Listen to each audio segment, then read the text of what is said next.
बिस्मिल्लाहिर्रहमानिर्रहीम। अस्सलाम वालेकुम स्टूडेंट, हम फार्मेसी टेक्नीशियन पार्ट 1 का लेक्चर स्टार्ट करने लगे हैं। हमारा सब्जेक्ट है फार्मास्यूटिक्स। इसमें हमने छठा चैप्टर स्टार्ट किया हुआ था डोजेज फार्म का।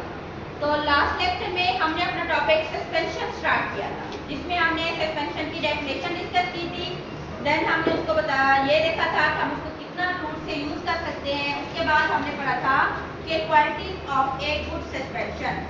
तो आज हमारे पास आधा टॉपिक रह गया बेटा, वो है टाइप्स ऑफ सस्पेंशन, जो हमारा आज का टॉपिक है। ठीक है, तो अगर हम टाइप ऑफ सस्पेंशन की बात करते हैं तो हमारे पास दो टाइप्स, एक को हम कहते हैं बेटा एक्सटेम्पोरेनियस सस्पेंशन, ठीक है, एक्सटेम्पोरेनियस। दूसरे नंबर पर हमारे पास बेटा dry powder for oral suspension, या हम उसको रिकंस्टिट्यूटेड सस्पेंशन भी कहते हैं। रिकंस्टिट्यूटेड या ड्राई पाउडर फॉर ओरल का मतलब ये होता है कि दोबारा से उनको बनाना। ठीक है, री मीन दोबारा, कंस्टिट्यूट मीन उनको बनाना, कंस्टिट्यूट करना, उनको उनके अज्जा को दोबारा से उनको बनाते थे, उसको हम कहते हैं रिकंस्टिट्यूटेड सस्पेंशन या dry powder for oral suspension. अब जो एक्सटेम्पोरेनियस है बेटा, लफ्ज एक्सटेम्पोरेनियस का मतलब होता है फौरी तौर, ठीक है, फौरी तौर पर कोई भी चीज बना के देना।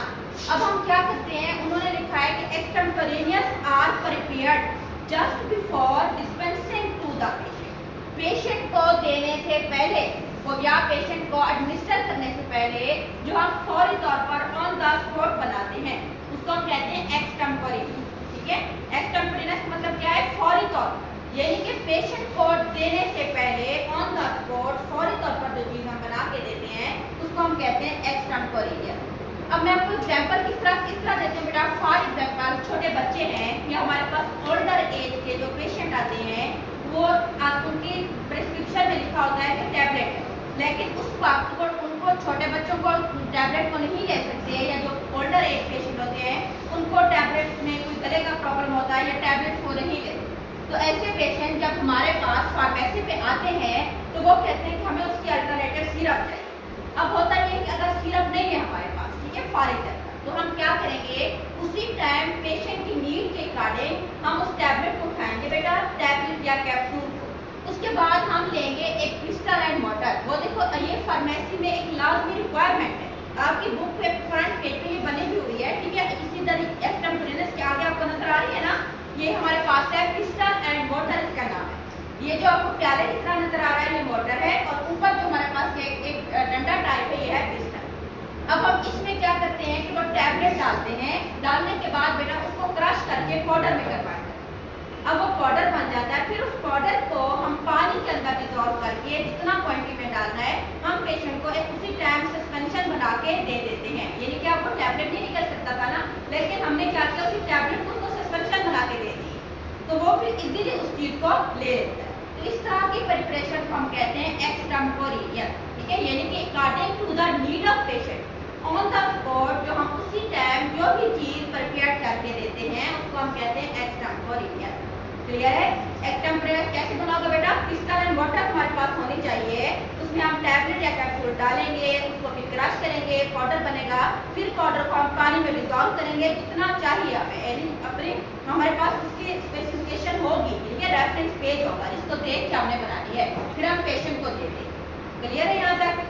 इसमें ये लिखा बेटा, वो कहते हैं such suspension are prepared just before dispensing to the patient. Dispensing to the patient एक पेशेंट को देने से पहले।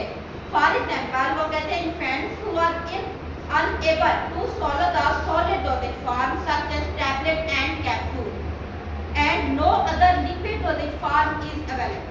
अब हमारे पास आता है छोटे बच्चे, तो वहाँ पे टैबलेट और कैप्सूल को नहीं निकल सकते हैं, लेकिन हमारे पास सिरप जो होती है या कोई लिक्विड डोजेज फॉर्म नहीं पड़ी, तो हम क्या करते हैं, when preparing a extemporaneous suspension, the content of capsule are emptied into the water या tablet is crushed into water with the pistol। दो तरीकों से कर सकते हैं, एक तो कैप्सूल का मतलब शेल के अंदर पाउडर होता है, शेल को खोल दो, अंदर से पाउडर निकाल दो, मोटर में डालो और ये हमारे पास बन गए। या तो अगर टैबलेट है तो टैबलेट को इस प्याला जिसको मोटर बोलते हैं अंदर डाल के पिस्टल की मदद से क्रश करेंगे। उसके बाद क्या करेंगे, the selected vehicle is then slowly added to and mixed with powder to form a paste and then diluted to the desired volume. अब आप पहले उसको क्रश करोगे, फिर आप उसमें पहले थोड़ा सा कोई भी वेहिकल डालोगे। वेहिकल मीन वो पानी भी हो सकता है या अगर वो पानी में हल नहीं होने वाला ड्रग तो बेटा हम उसमें दूसरी चीज़ कोई अदर अल्टरनेटिव भी डाल सकते हैं। उसमें हमने अगर कोई ग्लिसरीन फॉर एग्जाम्पल डालनी है, हमने पीजी डालना है या हमने कोई भी अदर लिक्विड डालना है, वो थोड़ा सा लिक्विड डालेंगे, फिर उसको पिस्टल की मदद से दोबारा क्रश करेंगे, वो एक थोड़ी सी पेस्ट बन जाएगी। फिर उसी पेस्ट के अंदर लास्ट में हमने दोबारा मजीद वाटर डाल के उसका वॉल्यूम मेकअप करना है। फॉर एग्जाम्पल आपने 10 ml बनाना है या आपने 100 ml ड्रग रेडी करनी है, तो सारा पानी एक पर नहीं डालेंगे, पहले थोड़ा सा अंदर कोई लिक्विड डालेंगे, उसका पेस्ट टाइप बना के फिर उसमें मजीद पानी डाल के फिर उसको पतला करेंगे, डाइल्यूट करेंगे। उसके बाद क्या होगा कि for preparation of such a suspension, वो कहते हैं इस तरह की सस्पेंशन के लिए good quality suspending agent are used which are less reviled to microbial attack. अब क्योंकि देखो हमने खुद बनाई है, हमने अंदर और तो कुछ नहीं डाला, उसी टाइम में ओपन हमारे पास पड़ी हुई है, तो इस तरह की सस्पेंशन बनाने के लिए हमें चाहिए कि हम उसमें अच्छा सस्पेंडिंग एजेंट डालें जो एज ए प्रिजर्वेटिव काम करे, जो माइक्रोबियल के अटैक जो होती है ना होने दे। ठीक है, अंदर हम कोई ना कोई इसके अंदर सस्पेंडिंग एजेंट ऐड करें। एग्जाम्पल हमारे पास इसकी कौन सी बेटा, extemporaneous can not be store for a long time. अगली चीज जो आपने याद रखनी है वो हमारे पास ये होती है कि एक्सटेम्पोरेनियस प्रिपरेशन को हमने फौरी तौर पर यूटिलाइज करवाना होता है। बेटा फौरी तौर पर यूटिलाइज करवाने का मकसद क्या है कि हमने या तो 1-2 घंटे के अंदर 5 मैक्सिमम हम 24 घंटे से ज़्यादा नहीं दे सकते। इस तरह की जितना भी एक्सटेम्पोरेनियस प्रिपरेशन है हम उसको 24 आवर्स के बाद नहीं जो है ना इस्तेमाल कर सकते। अब उन्होंने कहा है ना कि इसमें गुड क्वालिटी का सस्पेंडिंग एजेंट है, इसकी एग्जाम्पल आगे नोट कर लो। सस्पेंडिंग एजेंट एक दो बेटा हम इसमें यूज़ कर सकते हैं मुख्तलिफ सस्पेंडिंग एजेंट जिसमें हमारे पास है। फॉर एग्जाम्पल हम इसमें अकेशिया भी यूज़ कर सकते हैं, अकेशिया। उसके बाद इसमें हम यूज़ कर सकते हैं बेटा methyl cellulose, methyl cellulose MC, methyl cellulose. ये सस्पेंडिंग एजेंट का एग्जाम्पल लिखवा रही हूँ, ये पीछे भी वैसे हैं लेकिन आप यहाँ पे लिख लो साथ। पहले नंबर पे लिखो अकेशिया, लिखा है अकेशिया। ये दूसरे नंबर पे लिखो बेटा methyl cellulose MC, methyl cellulose.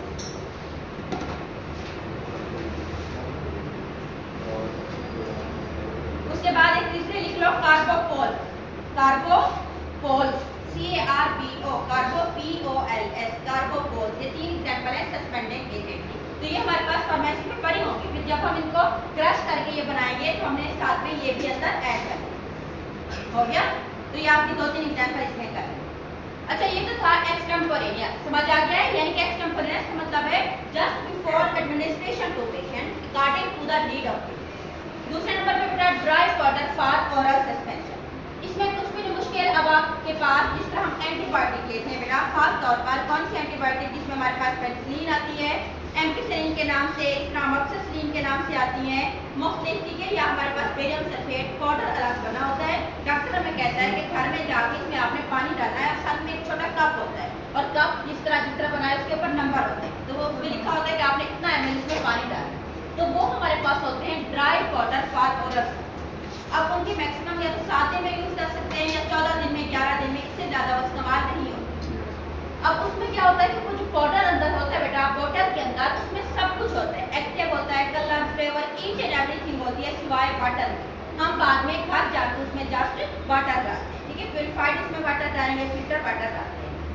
अब इसमें क्या है कि ड्राई पाउडर को कहते हैं दीज आर द पाउडर या granules which are intended to be suspended in water or some other vehicle prior to oral administration। यानी कि पेशेंट को देने से पहले हम उसको तैयार करते हैं, ये नहीं कि 1 महीना पहले तैयार कर रखो, बल्कि एक टाइम डॉक्टर ने बताया। अगर आप रात को डॉक्टर के पास गए हो तो डॉक्टर कहेगा कि इसकी डोज अगर आपने सुबह पेशेंट को देनी है तो सुबह आपने इसको बनाना है, फिर हम उसको 5 दिन में, 7 दिन या मैक्सिमम 11 दिन इस्तेमाल कर सकते हैं। उसके बाद क्या होगा कि in the official title these are designated for oral suspension. अब इस तरह की जितना भी सस्पेंशन होगा ना बेटा, ड्राई पाउडर जो होते हैं ऑफिशियल तौर पर उनके ऊपर लिखा होता है फॉर ओरल सस्पेंशन, यानी कि ओरल यूज होती है। अब इसमें क्या होता है, ड्राई प्रोडक्ट जो होते हैं बोतल के अंदर, उसमें वो कहते हैं सारे एक्टिव एजेंट भी होता है बेटा, उसमें स्वीटनर भी होते हैं, उसके अंदर कलर भी होता है, स्टेबलाइजर भी होता है, उसमें सस्पेंडिंग एजेंट भी ऐड होते हैं एंड प्रिजर्वेटिव भी होते हैं, उसमें सब कुछ होता है, ठीक है। लेकिन उसमें क्या चीज़ नहीं होती बेटा, वाटर नहीं। उन्होंने कहा कि powder should be provided in slightly oversize container to permit the adequate shaking of content after entire amount of water has been added. अब इस बात का ये मतलब है कि जो बोतल होगी उसमें काफ़ी जगह बेटा खाली होनी चाहिए। ये नहीं कि पाउडर से पहले बोतल भरी भरी है, जब आप पानी डाल के शेक करोगे तो शेक कैसे होगा, मिक्सिंग नहीं होगी। तो जो कंटेनर होगा वो हमेशा ड्रग पाउडर के निस्बत उसका साइज बड़ा होना चाहिए। अगर आप देखते हो तकरीबन 3/4 हिस्से तक होता है ड्रग पाउडर, बाकी सारी बोतल खाली होती है। वो इसीलिए होती है ताकि जितना हम पानी जो डालें बाद में जब हम उसको शेक करके बनाएं तो इजीली वो उसके अंदर चीज़ें क्या हो जाए, डिजॉल्व। तो हमेशा कंटेनर हमने बड़े साइज का सिलेक्ट करना है। उसके बाद क्या करना है, और इसके ऊपर बेटा आपने ऑफिशियल जो हम यूज़ कर सकते हैं एग्जाम्पल आपने याद रखनी है, एंटीबायोटिक जो ड्रग होती है। अभी जो मैंने आपको बताया था जिसमें क्या आ जाता है बेटा, टेट्रासाइक्लिन सस्पेंशन, एमोक्सिसिलिन, एम्पिसिलिन, ये सारी हमारे पास oral suspension. Barium sulphate for oral suspension, ठीक है, ये भी आता है। अच्छा ये तो था 2 टाइप। आगे है थोड़ा सा टॉपिक बेटा, packing and storage of suspension. Suspension को कैसे पैक करना है बेटा, इन wide mouth container having adequate air space above the liquid to permit adequate shaking and ease of pouring। यानी कि जो बोतल हो उनका मुंह थोड़ा सा खुला हो, बिल्कुल बारीक मुंह वाली ना हो कि अंदर हम पानी जब डालें तो पानी अंदर ना जाए। या जो सस्पेंशन होती है वो देखो वो बिल्कुल क्लियर लिक्विड नहीं होता, थोड़ी सी विस्कस होती है ना, थोड़ी थिक होती है, और उसमें पार्टिकल जो होते हैं वो थोड़े साइज से भी बड़े होते हैं। तो वो जब हम दोबारा उसमें से निकालते हैं बोतल से चम्मच में डालते हैं, उसको पोरिंग बोलते हैं, तो इजीली हम उसको पोर भी कर सकें। तो जो कंटेनर का मुंह होगा वो थोड़ा ओपन होना चाहिए और बोतल बड़े साइज की होनी चाहिए, जैसे पहले बताया था उसमें, ताकि स्पेस काफ़ी ज़्यादा हो, हम इजीली वाटर भी डाल सकें और इजीली हम उसको शेक भी कर सकें। उसके बाद एक और चीज़ आपने याद रखना बेटा, जब भी आप सस्पेंशन बनाओ लेबल के ऊपर एक चीज़ मस्ट होती है कि shake well before the use, ठीक है, ये इसकी खास स्पेसिफिकेशन है। कोई भी आपसे वेब में पूछता है या हमसे कुछ आता है कि ऐसी कौन सा प्रोडक्ट है जिसके लेबल की रिक्वायरमेंट है shake well before the use suspension, ठीक है। अब आप खुद देखो घर में आपने कभी शायद बनाई होगी, जब हम बना के रखते हैं ना तो पाउडर नीचे बैठ जाता है, पानी ऊपर आता है। जब हम अगर हम उसको हिलाएंगे नहीं, वैसे ही डाल देंगे तो पानी आ जाएगा, ड्रग नीचे बैठा रहेगा। तो हमने इस्तेमाल से पहले उसको क्या करना है, शेक करना है, हिलाना है। उसके बाद है for reconstituted suspension the bottle should have a clear mark to show the level of water addition. अगली चीज़ है बेटा कि बोतल के ऊपर एक निशान होना चाहिए क्लियर, ठीक है, तो बताओ कि यहाँ तक पानी डालना। अब देखो हर पेशेंट पढ़ा हुआ नहीं होता, जो पढ़ा हुआ पेशेंट होता वो तो अंदर लिखा होता है कितना वाटर डालना है ऊपर लेबल पे भी और डब्बी पे भी, लेकिन जो अनएजुकेटेड पेशेंट है उसको हम यही समझाएंगे ना कि एक निशान लगा हुआ है, आपने इस तक पानी डालना है, तो एक निशान जो क्लियर निशान हो ताकि अगले बंदे को पता चल जाए कि मेरे इसमें इतना वाटर है। उसके बाद है suspension should be protected from freezing excessive heat and light. Suspension को कभी बेटा फ्रिज में नहीं रखते, रूम टेम्परेचर के ऊपर रखते हैं, फ्रीजिंग में उसको टेम्परेचर बचाना है और ना ज़्यादा हीट और लाइट में भी नहीं रखना। अच्छा ये तो था हमारे पास सस्पेंशन। नेक्स्ट हमारा टॉपिक बेटा इमल्शन। इमल्शन क्या है, इमल्शन भी लिक्विड होते हैं साथ, आपको पता है ना, जहाँ जब इमल्शन आए तो आपके ध्यान में फौरी तौर पर आना चाहिए, इसमें 2 चीज़ें डालते हैं, वाटर और ऑयल, ठीक है। वाटर ऑयल को डाल के हम जो भी प्रोडक्ट बनाते हैं उसको हम क्या कहते हैं, इमल्शन। तो इमल्शन भी बाइफेजिक सिस्टम, जिसमें हमने सस्पेंशन का कहा था कि ये बाइफेजिक है, तो इमल्शन क्या है बेटा, ये भी बाइफेजिक है। सस्पेंशन में 2 फेज कौन से थे, सॉलिड एंड लिक्विड, लेकिन इमल्शन में जो दोनों फेज हैं दोनों क्या है, लिक्विड, क्लियर है, दोनों में ये फर्क है। सस्पेंशन में जो 2 फेज थे बेटा, एक सॉलिड था दूसरा क्या था, लिक्विड था, लेकिन इमल्शन में दोनों फेज ही हमारे पास लिक्विड फेज है, एक क्या है वाटर है, दूसरा क्या है ऑयल। तो इसको हम कैसे डिफाइन करेंगे, वो कहते हैं emulsion is a dispersion. Dispersion का मतलब है जिसमें 2 चीजें एक दूसरे के अंदर जो होती है डिस्पर्स हुई पड़ी है। जैसे हम ऑयल, हमें पता है जब हम ऑयल को पानी में डालते हैं कभी भी हाल नहीं होता, बल्कि एक लेयर की फॉर्म में ऊपर हमें नजर आता है, हम इसीलिए हम इसको नाम देते हैं डिस्पर्शन का। Emulsion is a dispersion in which disperse phase is composed of small globules of liquid. अब डिस्पर्स फेज कौन सा होगा बेटा, ऑयल होगा, जो ऑयल अंदर हमें छोटे छोटे ग्लोब्यूल्स कहते हैं, इस तरह गोल गोल फॉर्म में। अब आप खुद घर में जाके आप चेक कर सकते हो, आपने बीकर में पानी डालना है, आप ऑयल के 2-3 कतरा डालोगे तो आपको इस तरीके से ऐसे ऐसे गोल गोल ऑयल के कतरे ऊपर तैरते हुए नजर आएंगे, उसको हम कहते हैं ऑयल फेज, और इस फेज का नाम होता है डिस्पर्स फेज, क्लियर है। तो डिस्पर्स फेज जो ऑयल के छोटे छोटे ग्लोब्यूल्स होंगे इस तरह गोल गोल दायरों के फॉर्म में ऑयल के ऊपर तैर रहा होगा, उसको हम डिस्ट्रीब्यूट करते हैं throughout a vehicle. Vehicle mean जो हमारा दूसरा मीडियम वाटर है, in which it is immiscible. Immiscible का मतलब क्या होता है कि हल नहीं है, यानी कि सस्पेंशन एक ऐसी डोजेज फार्म है कि इसमें एक फेज डिस्पर्स फेज होता है जो ऑयल्स के मॉलिक्यूल होते हैं, वो डिस्ट्रीब्यूट हो जाते हैं बेटा थ्रू आउट ए वेहिकल, जो हमारा डिस्पर्शन मीडियम है, जो क्या है वाटर है, in which it is immiscible, यानी कि जो डिस्पर्स फेज है वो पानी के अंदर ना हल है, इमिसिबल है, ना हल पजीर है, उसमें हल नहीं होता, इसीलिए तो ऑयल के ऊपर तैर रहा होता है पानी के ऊपर। क्लियर है? तो सस्पेंशन क्या है कि जिसमें एक फेज डिस्पर्स फेज है जो ऑयल के मॉलिक्यूल्स होते हैं बेटा, उसको हम डिस्ट्रीब्यूट करते हैं एक दूसरा फेज, जिसको हम व्हीकल या सस्पेंशन मीडियम कहते हैं, जो हमारे पास वाटर होता है, in which it is immiscible, जिसके अंदर वो जो यानी कि डिस्पर्स फेज जो है वो डिस्पर्शन फेज के अंदर इमिसिबल, इस बात का मतलब कौन सा फेज? डिस्पर्स फेज ऑयल है वो इमिसिबल है इस फेज के अंदर वाटर की है, जो हमारा डिस्पर्शन मीडियम। अच्छा, अगली एक और चीज इधर मैं आपको बता देती हूँ कि डिस्पर्स फेज का दूसरा नाम होता है बेटा, इसको हम इंटरनल फेज भी कहते हैं। क्या कहते हैं? Internal phase. और जो डिस्पर्शन मीडियम होता है जो हमारा वाटर है वो है एक्सटर्नल फेज। ठीक है, दो फेज होते हैं, internal and external. Internal phase कौन सा है? डिस्पर्स फेज है जो हमारा ऑयल है, क्या है? ऑयल। और एक्सटर्नल फेज कौन सा है? डिस्पर्शन मीडियम है जो हमारा वाटर है। क्लियर है? तो दो फेज है, इंटरनल एंड एक्सटर्नल। अच्छा, यहाँ तक हो गया, समझ आ गया? क्लियर है? डेफिनेशन कैसे लिखोगा कि दो फेज हैं, एक है डिस्पर्स फेज जो इंटरनल फेज है जो ऑयल है, उसको हम डालते हैं डिस्पर्शन मीडियम के अंदर जो कि हमारा एक्सटर्नल फेज है वाटर। आगे वही बात है बेटा, बाईफेजिक है। बाईफेजिक मीन दो फेज है, पहला फेज कौन सा है? ऑयल है, दूसरा फेज कौन सा है? वाटर है। लेकिन वो कहते हैं कि सम टाइम हम एक तीसरा फेज भी कंसीडर करते हैं, जिसको हम कहते हैं बेटा EA, मैंने यहाँ पे लिखा है emulsifying agent. EA mean emulsifying agent. अब इमल्शन में होता क्या है कि क्योंकि हमें पता है कि ऑयल वाटर में कभी भी हल नहीं होता, लेकिन हम चाहते हैं कि जो हम इमल्शन बना रहे हैं वो स्टेबल हो, ऑयल वाटर में कुछ ना कुछ हद तक हल हो जाए। इस मकसद के लिए हम एक केमिकल एजेंट ऐड करते हैं जिसको हम कहते हैं इमल्सिफाइंग एजेंट। ठीक है, इमल्सिफाइंग एजेंट का मतलब क्या होता है बेटा? दोनों फेज को कुछ ना कुछ हद तक मिक्स होने में हेल्प आउट करता है।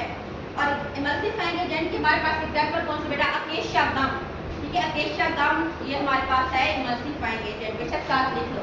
EA जो इमल्सिफाइंग एजेंट की एग्जांपल है अकेशिया गम। एक ही बस काफी, अकेशिया गम याद कर लो कि हमारे पास इमल्सिफाइंग एजेंट अकेशिया गम। तो इसमें बेसिकली तीन फेज। क्लियर है? पहला फेज कौन सा बेटा? एक तो है लिक्विड जो कि हमारे पास है ऑयल, दूसरा फेज क्या है? वाटर है, और तीसरा फेज क्या है? इमल्सिफाइंग एजेंट जो कि अकेशिया गम। और इसका काम क्या होता है? दोनों फेज को मिक्स होने में हेल्प आउट करता है। याद रहेगा कि इमल्सिफाइंग एजेंट का काम क्या है? दोनों फेज को एक दूसरे के साथ मिक्स होने में हेल्प आउट करता है, उनके दरमियान जो सरफेस टेंशन होती है उसको रिड्यूस करता है। अच्छा, दूसरा वही मैंने बता दिया बेटा, इंटरनल फेज का भी और एक्सटर्नल का भी। आगे आ जाते हैं हम टाइप्स ऑफ इमल्शन। इमल्शन हमारे पास बेटा दो टाइप्स की है, एक को हम कहते हैं ऑयल इन वाटर इमल्शन। आप देखो बेटा लिखा हुआ है ना कि ऑयल इन वाटर। अब यहाँ पे आपको नजर आ रहा है ऑयल मैंने ऊपर डाला है, नीचे मैंने स्लैश लगा के नीचे वाटर डाला है। इसका मतलब क्या है कि हमने एक बीकर लिया, उसमें हम पहले ऑयल डालेंगे, फिर उसके अंदर ड्रॉप बाय ड्रॉप हमने क्या डालना है? ऑयल। पहले वाटर लेंगे बीकर में और उसके बाद ड्रॉप बाय ड्रॉप ऑयल डालेंगे, तो उसको हम ऑयल इन वाटर इमल्शन। ठीक है, और दूसरे नंबर पे हमारे पास लिखा भी हुआ है, वो कहते हैं oil in water, oil is dispersed in the water, यानी कि वाटर के अंदर हमने ऑयल ऊपर से डालना है। दूसरी टाइप पे वाटर इन ऑयल। अब ये देखो वाटर ऊपर है, ऑयल नीचे है, इसका मतलब क्या है कि बीकर में हमने पहले ऑयल लेना है और उसके ऊपर हमने क्या डालना है? वाटर डालना है। तो इसको हम कहते हैं कि water is dispersed in the oil, यानी कि ऑयल के अंदर हमने पानी को ऐड किया है ड्रॉप बाय ड्रॉप। अच्छा, ये तो थी दो टाइप्स। आगे हम देखते हैं कि हम इनको यूज कैसे कर सकते हैं। जो सस्पेंशन होते हैं बेटा उसको हम जो लिक्विड होती है हम उसको एक्सटर्नल फॉर्म लिक्विड फॉर्म में भी यूज कर सकते हैं और सेमी सॉलिड फॉर्म में भी यूज कर सकते हैं। लिक्विड फॉर्म में यूज करेंगे, एक्सटर्नल उसको हम प्रिपरेशन बोलेंगे, यानी कि ओरल फॉर्म में हम नहीं देंगे, बल्कि उसके अंदर ये होता है कि बल्कि हम उसको लिक्विड में यूज करेंगे। तीन तरीकों से कर सकते हैं, oral, parenteral and topical. Topical में क्या आएगा? लिक्विड आई ड्रॉप, वेरी गुड। और पेरेंट्रल में क्या आता है बेटा? जिस तरह सस्पेंशन के इंजेक्शन वगैरह होते हैं, पाउडर अलग होता है ना, फिर उसमें पानी डालते हैं तो वो सस्पेंशन है। इस तरह ऑरली सस्पेंशन सॉरी इमल्शन हमारे पास होती है, सस्पेंशन बोल रही है, इमल्शन हो रही है। उसके बाद आ जाता है सेमी सॉलिड। जो सेमी सॉलिड इमल्शन होती है बेटा वो जिस तरह क्रीम है, ये इमल्शन है और ये सेमी सॉलिड है ना। और टॉपिकली मतलब apply on the skin. Liquid में लास्ट अगर टॉपिकल यूज होगा तो उसका मतलब होगा आई ड्रॉप्स वगैरह, जो आई के अंदर हम लोग लगाते हैं, ऑइंटमेंट वगैरह लगाते हैं। आई की ऑइंटमेंट होती है ना, कोलिफेक्स के नाम से आती है। और इसी तरह जो सेमी सॉलिड होंगी टॉपिकली का मतलब है कि हम स्किन के ऊपर जिस तरह क्रीम वगैरह है वो अप्लाई करें। उसके बाद आगे हमारे पास जो कुछ एक्सटर्नल तौर पर हम यूज करते हैं, एक्सटर्नल प्रिपरेशन में बेटा जो इमल्शन है वो लोशन और लिनामेंट्स इस फॉर्म में यूज करते हैं। और लोशन और जो होते हैं वो हमारे पास दो तरह के होते हैं, ऑयल एंड वाटर लोशन भी हो सकते हैं, water and oil. Oil and water का मतलब होता है उनमें वाटर ज़्यादा होता है, और वो लोशन होती है जिस तरह एक वेजिनीन लोशन है, जब हम लगाती हैं तो हमारे हाथों में ऐसे फील होता है कि हमने लोशन लगाया नहीं हो, लेकिन हाथ जस्ट सॉफ्ट फील होते हैं, ऊपर से ऑयल नजर नहीं आता, तो वो होते हैं ऑयल एंड वाटर लोशन। दूसरे होते हैं बेटा जो कुछ लोशन होते हैं जो बिल्कुल लगाते हैं ऐसे लगता है कि ऑयल लगा के आते हैं, वो होते हैं वाटर एंड ऑयल लोशन। ठीक है, अच्छा उसके बाद हमारे पास है बेटा जो सेमी सॉलिड इमल्शन है उसमें हमारे पास दो टाइप्स की क्रीम होती है। क्रीम दो तरह के होते हैं, इसमें भी सेम है, एक होते हैं ऑयल एंड वाटर क्रीम, एक होते हैं वाटर एंड ऑयल। अब ये देखो ऑयल एंड वाटर का मतलब क्या है कि इसमें वाटर ज़्यादा है और ऑयल कम है। इसकी एग्जाम्पल हमारे पास जिस तरह ब्यूटी क्रीम है, या हमारे पास फिनिशिंग क्रीम्स होते हैं, या फेयर एंड लवली जो दूसरा क्रीम होता है कोल्ड क्रीम वो वाला, तो वो सारे होते हैं हम लगाते हैं तो ऑयल बिल्कुल भी नहीं फील होता। लेकिन कुछ कोल्ड क्रीम होते हैं जिस तरह तिब्बत कोल्ड क्रीम नीली शीशी में आता है, वो जब लगाओ ना पता चलता है कि भाई कोई ऑयल लगाया हुआ है, तो वो हमारे पास होते हैं कोल्ड क्रीम। ठीक है, उसमें हम क्या जानते हैं ऑयल ज़्यादा होता है और वाटर कम। अच्छा ये तो थी थोड़ी कुछ टाइप्स की, आपको याद होना चाहिए रखना है इसमें कि लोशन भी इमल्शन है, क्रीम्स जो होते हैं वो भी हमारे पास इमल्शन है, और कुछ ऑइंटमेंट्स वगैरह जो आईज में डालते हैं वो भी इमल्शन होती हैं। तो इसमें ये सारा आगे एक टॉपिक है बेटा choice of A emulsifying agent. अब मैंने आपको बताया था ना कि तीसरा फेज इमल्सिफाइंग एजेंट के तौर पर अंदर डाल रहे हैं जो दोनों फेज को मिक्स होने में हेल्प कर रहा है। उसकी एग्जाम्पल मैंने आपको बताई है अकेशा। अब जब आप वो सिलेक्ट करो तो जो अच्छा इमल्सिफाइंग एजेंट होगा आपने उसमें क्या क्या बातें कंसीडर करनी है कि जो आपने लेना है। पहला पॉइंट है should be capable of reducing interfacial tension between two immiscible liquid. वही बात है हम जिस मकसद के लिए डाल रहे हैं बेटा कि जो दो इमिसिबल लिक्विड है ऑयल एंड वाटर, दोनों को आपस में मिक्स होने में हेल्प आउट करे, तो इसके अंदर इतना सलाहियत हो कि ये उनके दरमियान इंटरफिशियल जो टेंशन होती है उसको रिड्यूस करे। हमने पीछे पढ़ा था कि सरफेस टेंशन या इंटरफिशियल टेंशन क्या होती है, फोर्स होती है। जब उस फोर्स को हम कम करेंगे तो दोनों फेज दूसरे के साथ मिक्स हो जाएंगे। सेकंड क्या याद करना कि should be capable of keeping the disperse liquid globules distributed through out the dispersion medium. अब जो ऑयल हमने पानी के अंदर डाली है तो एक अच्छी, अगर आप हमारा अगला टॉपिक बेटा अच्छी जो सस्पेंशन होती है ना उसको अगर हम अपीयरेंस देखें, यानी कि हमें नजर कैसे आती है, वो ऐसी हो कि पानी के ऊपर जो ऑयल हो इस तरह वाज़ेह ऐसे ऐसे ग्लोब्यूल्स की फॉर्म में हमें तैरते हुए नजर आए, वो गुड इमल्शन। तो हम चाहते हैं कि ऑयल का ये जो है डिस्पर्स मीडियम, ये डिस्पर्शन मीडियम के अंदर जो वाटर है उसमें ऑयल ग्लोब्यूल्स की फॉर्म में रहे, तो ये अच्छी क्वालिटी का हमने इमल्सिफाइंग एजेंट डाला। इमल्सिफाइंग एजेंट का मकसद होगा इन ऑयल्स को बिल्कुल एक अच्छी शेप में वाटर के ऊपर रखना। ठीक है, तो keep the globules in A stable form on the dispersion medium. उसके बाद हमारे पास है बेटा next, it should be non toxic, यानी कि आप क्योंकि ओरल भी हम इनको यूज करें बेटा, इंजेक्शन में भी यूज हो रही है, आइस में भी हो रही है, स्किन के ऊपर भी, तो जो ये नॉन टॉक्सिक हो इसे चेक करके डालना है। Chemical is compatible with other ingredient of the preparation. अगली चीज है कंपैटिबल, कहते हैं बेटा उनके मुताबिक हो, ये ना हो कि सस्पेंशन में मैंने बाकी जो भी चीज डाली हुई है जब मैं इमल्सिफाइंग एजेंट को खराब करते नहीं, बल्कि तमाम इंग्रेडिएंट के साथ जाके वो एडजस्ट हो जाए। able to produce and maintain the required consistency of the preparation। consistency का मतलब है जो हमें चाहिए। अगर मैं चाहती हूँ मैं कोल्ड क्रीम तैयार कर रही हूँ तो उसकी मुझे ऑयली कंसिस्टेंसी ज़्यादा चाहिए, तो मैं इमल्सिफाइंग एजेंट में ऐसा डालूंगी जो उस चीज़ को मेंटेन करेगा। लेकिन अगर मैं चाहती हूँ कि मैं दूसरा क्रीम बना दूँ उसमें अब हमें बिल्कुल ऑयल फील ना हो, उसकी कंसिस्टेंसी में वाटर वाले रखनी चाह रही हूँ, तो इस मकसद के लिए मैं उसमें वैसा इमल्सिफाइंग एजेंट डालूंगी। क्लियर है? तो आज के लिए बेटा इतना काफ़ी आगे प्रिपरेशन मेथड जो है ना हम वो कर लेंगे। अल्लाह हाफिज़।